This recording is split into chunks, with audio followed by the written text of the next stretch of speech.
এটা কে? চেনা চেনা লাগছে। তুমি আবার এসেছো কেন বলো? কেন বলবো? হ্যাঁ বলো। আমরা আজকে পার্টিতে যাচ্ছি। পার্টিতে সবার নেমন্ত?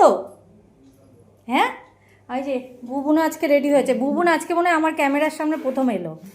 হ্যাঁ, আমরা সবাই রেডি হয়ে গেছি। আমি এরকম রেডি হয়েছি, আমি শাড়ি পরেছি, চুলটা বেঁধে রেখেছি, ওখানে গিয়ে ছাড়বো। চ, এরপরে খেতে দেবে না। লালু দাদের বাড়ি। আমার মেয়ে সবসময় সিম্পল সাজ। তো আমরা সবাই মিলে চলে এসেছি একটা জন্মদিনের পার্টিতে, সেটাই বলা হয়নি। এই যে সামনে ওরা, আমি পেছনে।